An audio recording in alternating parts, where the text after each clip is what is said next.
क्या हो अगर इतिहास का सबसे महान योद्धा जन्म लेते ही ठुकरा दिया गया हो? क्या हो अगर स्वयं भाग्य भी एक बच्चे से डर गया हो? ये कहानी है कर्ण की। मृत्युंजय भाग 1। कर्ण, सूर्यपुत्र की दुखद शुरुआत। कर्ण के जन्म से पहले एक युवा राजकुमारी थी, कुंती। उसने महर्षि दुर्वासा की पूरी श्रद्धा और भक्ति से सेवा की। उसकी निष्ठा से प्रसन्न होकर महर्षि ने उसे एक दिव्य मंत्र प्रदान किया। कुंती ने उस मंत्र की शक्ति को परखने का निर्णय लिया। जैसे ही उसने मंत्र का उच्चारण किया, आकाश बदल गया।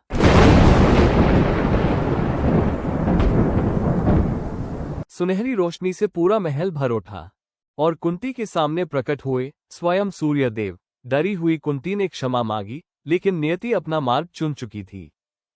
कुछ समय बाद कुंती ने एक ऐसे बालक को जन्म दिया जो साधारण नहीं था। उस बालक के शरीर पर जन्म से ही दिव्य कवच था और उसके कानों में चमकते हुए कुंडल। सूर्यदेव के आशीर्वाद से जन्मा वो बालक था कर्ण। उसने धीरे से अपनी आंखें खोली, मानो स्वयं सूर्य की ज्योति उनमें बसती हो। लेकिन भय और मान सम्मान से भरी उस दुनिया में एक अविवाहित मां के पास सच के लिए कोई स्थान नहीं था।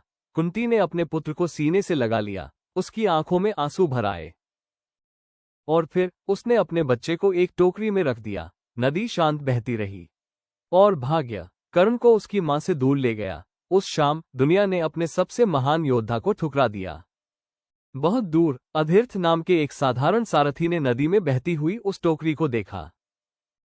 उसके साथ खड़ी थी उसकी पत्नी राधा, निःसंतान, अकेली और एक चमत्कार की प्रतीक्षा में। जैसे ही राधा ने उस बालक को अपनी गोद में लिया, उसका हृदय प्रेम से भर उठा। उसने उसे अपने पुत्र की तरह अपना लिया। त्यागा हुआ वो बालक आखिरकार अपनी मां पा चुका था। कोई नहीं जानता था कि यही मासूम बालक एक दिन स्वयं भाग्य को चुनौती देगा। वो बनेगा संसार का सबसे महान धनुर्धर, सबसे दानवीर राजा और इतिहास का सबसे दुखद नायक।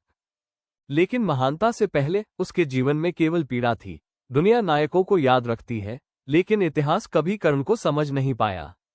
अगले एपिसोड में हम देखेंगे वो बचपन जिसने एक साधारण बालक को महान योद्धा बना दिया।